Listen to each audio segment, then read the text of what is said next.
So ಇವತ್ತು ನಾನು ತೊಗೊಂಬಂದ್ಬಿದ್ದೀನಿ peacock boss. ಬಹಳ ಜನ ಹೇಳ್ತಾ ಇದ್ರು ಸರ್ ಪಿಕಾಕ್ ಬಾಸ್ ತೊಗೊಂಬನ್ನಿ ನಮ್ಮ ಫಿಶ್ ರೂಮ್ ಟ್ಯಾಂಕಲ್ಲಿ ಹಾಕೋಕ್ಕೆ, ಫಿಶ್ ರೂಮಲ್ಲಿ ಪಿಕಾಕ್ ಬಾಸ್ ತೊಗೊಂಬನ್ನಿ ಅಂತ. ಸೊ ಫೈನಲಿ ಪಿಕಾಕ್ ಬಾಸ್ ತೊಗೊಂಬಂದ್ಬಿಟ್ಟಿದ್ದೀವಿ. ಸದ್ಯಕ್ಕೆ ನಾವು ಈ ಸಿಟ್ಲೆಟ್ ಟ್ಯಾಂಕಲ್ಲಿ ಹಾಕೋಣ. ಈ ಸಿಟ್ಲೆಟ್ tank 2 feet by 2 feet by 2 feet tank size ಇದು. ಇದು ಕ್ಯೂಬ್ ಟ್ಯಾಂಕ್ ಮೊದಲು ಮರೀನ ಸೆಟಪ್ ಮಾಡಿದ್ದೀವಿ. ಈಗ ಸದ್ಯಕ್ಕೆ ಸೆಟ್ಲೆಟ್ಸ್ ಕನ್ವರ್ಟ್ ಮಾಡಿದ್ದೀವಿ. 4-5 ತಿಂಗಳು 2-3 ತಿಂಗಳು ನಾವು ಇಂಟ್ರೊಡ್ಯೂಸ್ ಮಾಡಿದ್ದು 12 ಫಿಶಸ್ಸು. ಸದ್ಯಕ್ಕೆ 10 ಇದ್ದಾವೆ. ಅದರಲ್ಲಿ ಒಂದು ಜಂಪ್ ಮಾಡಿ ಸತ್ತೋಯ್ತು, ಇನ್ನೊಂದು ಎಲ್ಲರೂ ಅಗ್ರೆಷನ್ ಮಾಡಿ ಅಟ್ಯಾಕ್ ಮಾಡಿದ್ರು. ಸಿಟ್ಲೆಟ್ಸಲ್ಲಿ ಕಾಮನ್ ಅದು.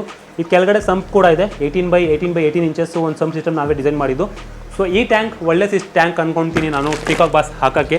ಪಿಕಾಕ್ ಬಾಸು ಇದು 1200 ರೂಪಾಯಿ, 4800 ರೂಪಾಯಿ 4 ಫಿಶಸ್ಗೆ. ಭಾಳಷ್ಟು ಅಗ್ರೆಸಿವ್ ಮತ್ತು ಬಹಳಷ್ಟು ಜಾಸ್ತಿ ಕಾಸ್ಟಿನ ಫಿಶಸ್ ಇದು ಅಂದ್ಕೊಳ್ತೀವಿ. ಯಾಕಂದರೆ ನಾವು ಸ್ವಲ್ಪ ದಿನ ಈ ಟ್ಯಾಂಕಲ್ಲಿ ಹಾಕೋಣ, ಯಾಕಂದ್ರೆ ಲಾಂಗ್ ಟೈಮ್ ತನಕ ಜೊತೆಗೆ ಇಡೋಕ್ಕಾಗಲ್ಲ.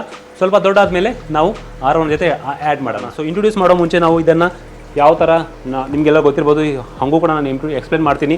ಇಂಟ್ರೊಡ್ಯೂಸ್ ಮಾಡೋ ಮುಂಚೆ ನಾವು ಈ ಫಿಶಸ್ಸಿನ ಪಾಕೆಟ್ನ ಫ್ಲೋಟ್ ಮಾಡೋಕ್ಕೆ ಬಿಡಬೇಕು. ಅಟ್ಲೀಸ್ಟ್ 20 ನಿಮಿಷ ಫ್ಲೋಟ್ ಮಾಡೋಕ್ಕೆ ಬಿಡಬೇಕು. ಯಾಕಂದರೆ ನೀವು ತೊಗೊಂಬಂದಿರೋದು ನೀರು ಬೇರೆದಿರುತ್ತೆ ಮತ್ತು ಟ್ಯಾಂಕಿನ ಟೆಂಪ್ರೇಚರ್ ಬೇರೆದಿರುತ್ತೆ. ಒಂದೇ ಸಲ ನೀವು ತೊಗೊಂಬಂದು ಫಿಶಸ್ಸನ್ನು ಹಾಕಿಬಿಟ್ರೆ ಫಿಶಸ್ ಸಡನ್ ಶಾಕ್ ಆಗಿ ಸತ್ತೋಗ್ಬಿಡುತ್ತೆ, ಇಲ್ಲಾಂದರೆ ಕಾಯಿಲೆ ಬಂದುಬಿಡುತ್ತೆ, ಇಲ್ಲಾಂದರೆ ಸ್ಟ್ರೆಸ್ಸಲ್ಲಿ ಹೋಗ್ಬಿಡುತ್ತೆ. ಸೊ 15 ನಿಮಿಷ ಆಗೋಯ್ತು. ಇವಾಗ ಪಾಕೆಟ್ ತೆಗೆದ್ಬಿಟ್ಟು ನಾವು ಬರೀ ಫಿಶಸ್ನ ಆ್ಯಡ್ ಮಾಡೋಣ, ನೀರನ್ನು ಯೂಸ್ ಮಾಡಬಾರ್ದು. ನಾನು ಮೊದಲೇ ಹೇಳಿದ್ದೆ, ಯಾಕಂದರೆ ಅದರಲ್ಲಿ ಆಲ್ರೆಡಿ ಅಮೋನಿಯಾ ಸ್ಪೈಕ್ ಆಗಿರುತ್ತೆ. ಬರೀ ಈ ಥರ ನೀವು ಫಿಶಸ್ ನೆಟ್ಟಿನ ತೊಗೊಂಡು ಆಗ್ಬೋದು. ನೋಡಿ ಎಷ್ಟು ಆ್ಯಕ್ಟಿವ್ ಆಗಿದ್ದಾವೆ. 6 ಇಂಚಸ್ಸಿಂದ 7 ಇಂಚಸ್ ಸೈಜ್ ಇದೆ. ಇದು ನಾನು ತೊಗೊಂಡಿದ್ದು ವಾವ್ ಅಕ್ವಾಟಿಕ್ಸ್ ಬ್ಯಾಂಗ್ಳೂರಿಂದ. 1200 ರೂಪಾಯಿ ಸಿಂಗಲ್ ಇದ್ರ ಕಾಸ್ಟು. ಸೊ ಬನ್ನಿ ಇಂಟ್ರೊಡ್ಯೂಸ್ ಮಾಡೋಣ ನಮ್ಮ ಫಿಶ್ ಟ್ಯಾಂಕಲ್ಲಿ.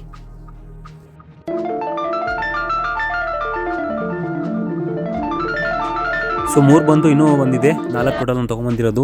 ಇದರಲ್ಲಿ ನಾವು ಇಂಟ್ರೊಡ್ಯೂಸ್ ಮಾಡ್ತಾ ಈ ಸಿಟ್ಲೆಟ್ಸ್ ಟ್ಯಾಂಕ್ ಸೆಟ್ಟಿಗೆ ನಾವು ಆಗ್ತಾ ಇದ್ದೀವಿ. ನೋಡೋಣ ಏನಾದರೂ ಅಗ್ರೆಷನ್ ತೋರಿಸ್ತಾ ಇದ್ದರೆ ಸಿಟ್ಲೆಟ್ಸ್ ಏನೋ ಒಂದಕ್ಕೊಂದು ಅಟ್ಯಾಕ್ ಮಾಡ್ತಾರೆ. ಆದರೆ ಪಿಕಾಕ್ ಬಾಸ್ ಅಷ್ಟು ಅಟ್ಯಾಕ್ ಮಾಡೋಕೆ ಹೋಗೋದಿಲ್ಲ ಸಿಟ್ಲೆಟ್ಸ್ಗೆ. ಇನ್ನೂ ಏನಾದರೂ ಆ ಥರ ಪ್ರಾಬ್ಲಮ್ ಆದರೆ ನಾವು ಮುಂದೆ ಹೋಗಿ ನಾವು ಇದನ್ನು ಆರೋನ ಅಲ್ಲಿ ಆ್ಯಕ್ಚುಲಿ ನಮ್ಮ ಉದ್ದೇಶ ಅಂದರೆ ಇದನ್ನು ಸ್ವಲ್ಪ ಆರೋ ಟ್ಯಾಂಕಲ್ಲಿ ಹಾಕಬೇಕಂತ, ಸ್ವಲ್ಪ ದೊಡ್ಡದಾಗಬೇಕು. ಯಾಕಂದರೆ ಸ್ವಲ್ಪ ಅಷ್ಟು ವೀಡಿಯೋನ ಅಪ್ಲೋಡ್ ಮಾಡ್ತಾ ಇದ್ದೀವಿ ರೆಗ್ಯುಲರ್ ಆಗಿ. ಈಗ ಈ ಟ್ಯಾಂಕಲ್ಲಿ ಬರೀ ಸಿಟ್ಲೆಟ್ಸ್ ಇತ್ತು. ಈಗ ನಾವು ಪಿಕಾಕ್ ಬಾಸ್ ಹಾಕಿದ್ದೀವಿ. ಸ್ವಲ್ಪ ಸ್ಟ್ರೆಸ್ ಇದೆ, ಅದಕ್ಕೆ ಕೆಳಗಡೆ ಕೂತ್ಕೊಂಡಿದೆ. 3-4 ದಿನ ಅಟ್ಲೀಸ್ಟ್ ಟೈಮ್ ತೊಗೊಳತ್ತೆ ಫಿಶಸ್ ಸ್ಟ್ರೆಸ್ಸಲ್ಲಿ ಹೋಗೋಕ್ಕೆ. ಯಾಕಂದರೆ ಒಂದು ಸಲ ಬೇರೆ ಟ್ಯಾಂಕಲ್ಲಿ ಶಿಫ್ಟ್ ಮಾಡಿದರೆ ಬೇರೆ ಫಿಶಸ್ ನೋಡಿ ಹೆದರ್ಕೊಂಡ್ಬಿಡ್ತಾರೆ ಫಿಶಸ್. ಅದಕ್ಕೋಸ್ಕರ ಆ್ಯಕ್ಟಿವ್ ಆಗಿರಲ್ಲ.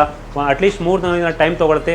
3 ದಿನ ಟೈಮ್ ಆದಮೇಲೆ ಅದು ಅಡ್ಜಸ್ಟ್ ಆಗಿ 3-4 ದಿನ ಅಟ್ಲೀಸ್ಟ್ ಟೈಮ್ ಕೊಡಬೇಕು ಒಂದು ಆ್ಯಕ್ಟಿವ್ ಆಗಿರೋಕ್ಕೆ. ಹೊಸ ಟ್ಯಾಂಕ್ ಅಲ್ವಾ, ಹೊಸ ಜಾಗ ಅಲ್ವಾ, ಅದಕ್ಕೆ ಸ್ವಲ್ಪ ಹೆದರ್ಕೊಂಡಿರುತ್ತೆ. ಸೊ ಬ್ಯಾಕ್ ಟು ಬ್ಯಾಕ್ ನಾವು ವಿಡಿಯೋ ಅಪ್ಲೋಡ್ ಮಾಡ್ತಾ ಇರ್ತೀವಿ. ಇದ್ರ ಕೇರ್ ಬಗ್ಗೆ ವಿಡಿಯೋ ಅಪ್ಲೋಡ್ ಮಾಡ್ತಾ ಇರ್ತೀವಿ. ಸೊ ವಿಡಿಯೋ ಇಷ್ಟ ಆದರೆ ಲೈಕ್ ಮಾಡಿ, ಸಬ್ಸ್ಕ್ರೈಬ್ ಮಾಡಿ. ಈ ಥರ ಭಾಳಷ್ಟು ವಿಡಿಯೋ ನಮ್ಮ ಚಾನಲ್ಗೆ ಬರ್ತಾ ಇರುತ್ತೆ. Thank you for watching.